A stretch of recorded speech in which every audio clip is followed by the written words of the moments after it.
일단은 좋은 생칠 원료가 중요하고, 그 다음에 이제 그걸 잘 정제하는 게 중요하죠. 그 오칠 정제도 원료가 약간 이제 떨어지지만 여러 가지 첨가제라든가 품질을 상승시킬 수 있는 방법이 있긴 하죠. 그렇지만 이제 그 아주의 근본을 벗어나기는 어렵겠죠. 칠을 이렇게 저어서 뚝 떨어뜨려 보면 쭉 내려갔다가 이제 칠이 딱 끊길 때 그 탄성으로 인해서 그 낚싯바늘처럼 이렇게 탁 꼬부러지죠. 그런 칠이 이제 좋은 칠이고, 그 다음에 이제 냄새를 맡았을 때 새콤한 과일 향, 구린 냄새라든가 썩은 냄새, 이런 칠들은 이제 안 좋은 칠 혹은 상한 칠. 온나무에서 막 채취했을 때는 이물질이 굉장히 많아요.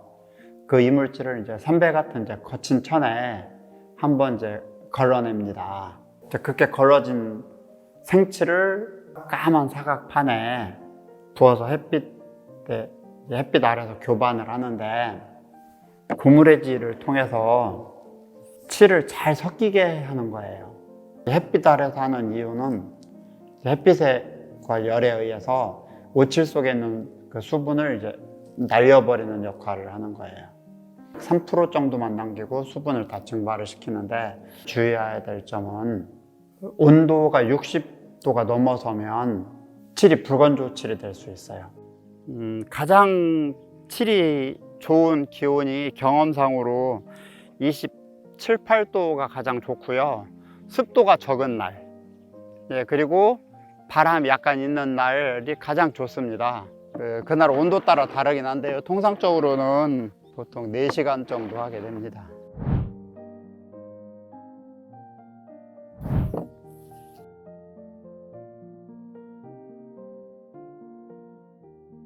정제가 완성이 되는 시점을 이제 어떻게 구분하느냐.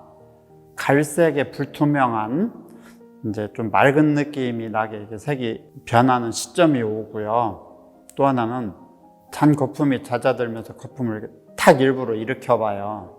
거품이 이제 크게 탁 일어나면서 거품이 잘 꺼지지 않아요. 꺼지지 않았다라는 얘기는 칠의 밀도가 높아졌다는 얘기죠. 좀 더 확실한 방법으로는 이제 깨끗한 유리에 얇게 발라보면 투명도가 보여요. 칠이 덜 됐을 때 생칠과 정제가 됐을 때 이 느낌이 완전히 달라지죠.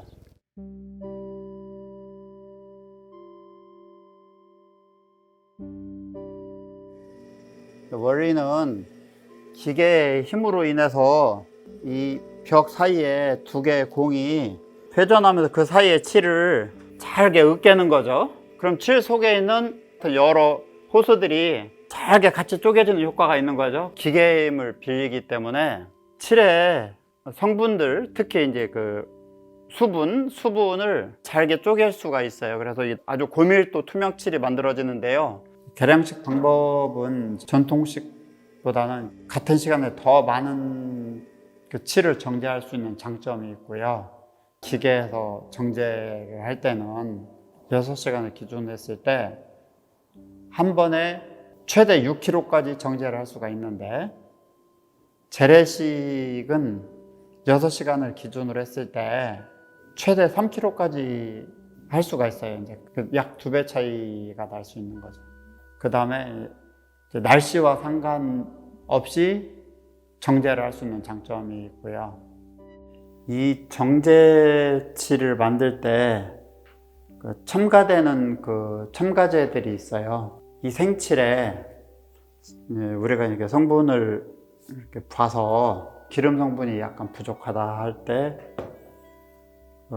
그 동백기름을 정제할 때 약간 넣습니다.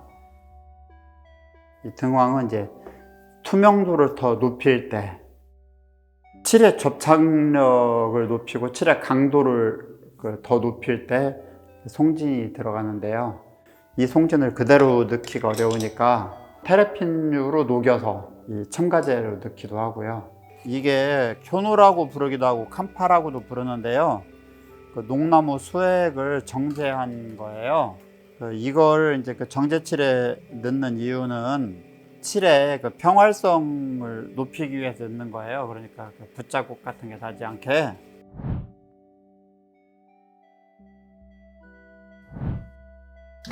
그 생칠 2kg를 담아서 통상 24시간을 돌려서, 보통 12시간을 돌려서 만들 때도 있습니다.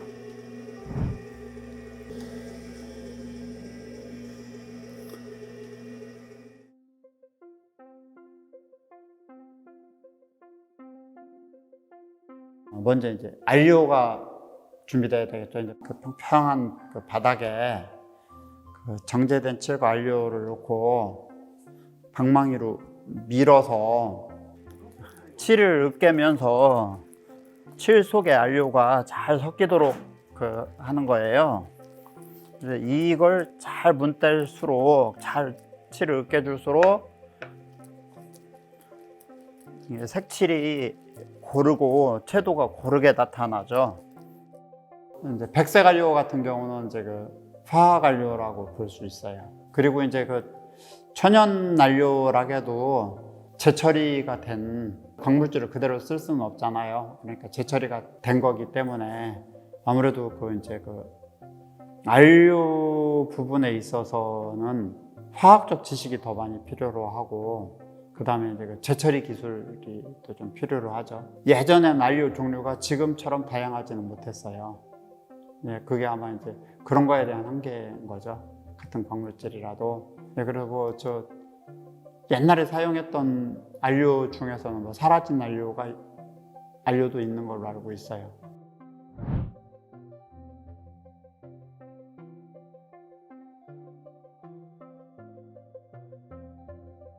색칠을 만들 때 그 정제칠과 안료의 그 배합 비율이 매우 중요한데요. 이 정제된 칠 상태에 따라서 배합 비율이 약간씩 차이가 있습니다. 보통은 50대 50으로 하지만 상황에 따라서 45대 55가 되기도 하고요. 55가 안료가 되고 칠이 45가 됐을 때는 채도는 높아지는 대신 그 색칠이 약해지는 단점이 있고요. 반대로 칠이 55가 되고 안료가 45가 됐을 때는 칠은 좀 더 강해지는데 채도가 탁해지는 경우가 있어요. 그래서 이 색칠을 만드는 것도 내가 많은 정제를 해보고 그 정제 칠에 안료를 어떻게 배합하느냐, 이 부분이 매우 중요합니다.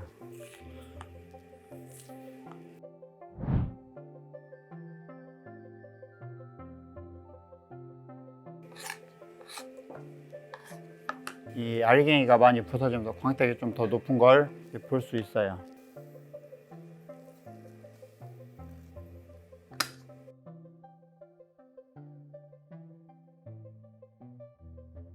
여기서 보여드리는 건 제가 몇 년 전에 완성시켰었던 작품인데, 이 작품이 판매가 돼서 갔다가 그 집이 불이 났어요. 그 불난 집에서 작품이 다 안 타고 나왔어요. 그래서 오칠이 화재와 열에 얼마나 강한지 그걸 보여드리려고, 여기 이렇게 보시면 불길이 지나갔지만 손상을 별로 이렇게 안 입었고 그냥 이렇게 그 그름때만 끼어 있는 것이 보일 테고요.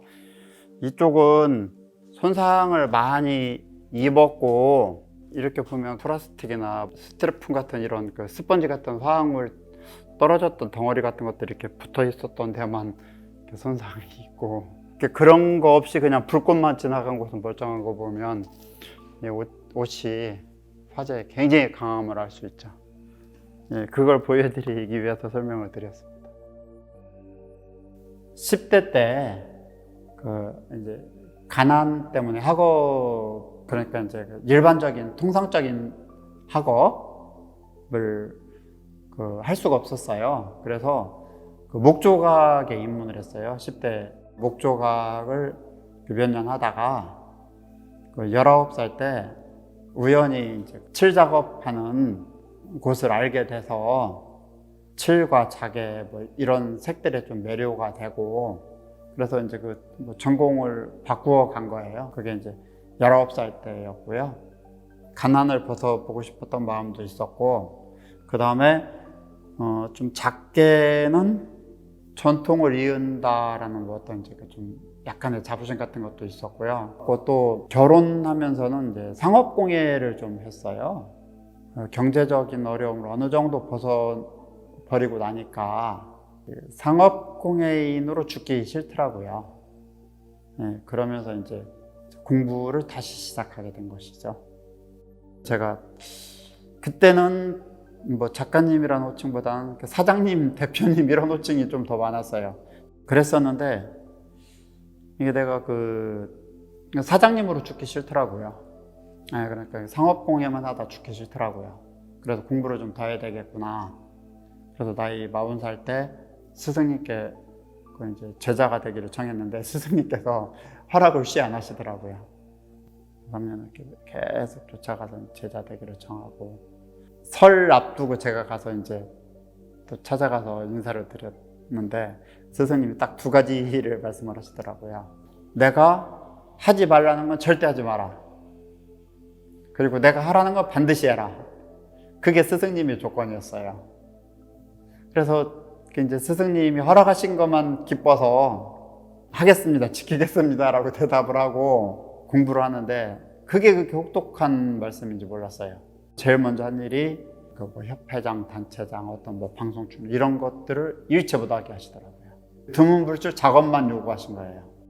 그런 활동들을 일체 끊고 오로지 작업만 반드시 하라는 건 이제 매주 월요일 날 아침 9시까지 갔는데, 그렇게 해서 이제 저녁 7시까지 공부하고 내려오고, 그러면 이제 일주일치 과제 배운 걸 집에서 복습하고 또 이제 궁리하고, 기존에 공부했던 걸 사실은 다 버리는 작업을 한 거예요. 그리고 그 세월 동안 이제 아무래도 경제활동이 좀 뜸해지잖아요. 40이 됐을 때 지금 있는 전시관하고 공방하고 또 여기서 한 1km 정도 떨어진 곳에 그 공방이 또 하나 있었어요. 그쪽에 공방도 약 한 450평 정도 됐으니까 꽤 큰 공방이죠. 직원도 한 20명 정도. 나중에 그 공방 하나는 결국 팔았죠. 생활고에. 체력적으로도 힘들고 정신적으로 막 힘들 때 되게 힘들더라고요. 그런데 제가 한참 진도가 나갔는데 스승님께서 부르시더라고요. 그러더니 너 그 문화재 그 지정 신청서를 한번 넣어봐라 라는 스승님께서 말씀을 하시더라고요. 그 말씀은 이제 하사내라 이런 말씀에 이제 좀 다름이 없잖아요. 다행히 무사히 이제 잘 지정이 되고, 제자가 이제 몇 명 있어요. 계속 붙어서 이제 공부하는 제자가 있고, 몇 년 배운 다음에 이제 본인의 그 작업장을 따로 마련해서 작업하는 제자들이 있고, 인척도 있고요. 배우고 있는 사람들은 7명 정도 됩니다.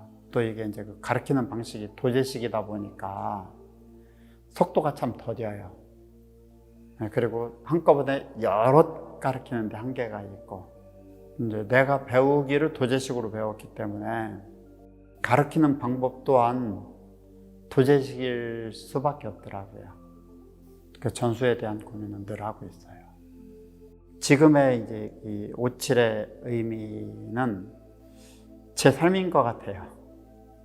그리고 소망이 있다면 작업과 삶의 마감이 같이 갔으면 좋겠어요.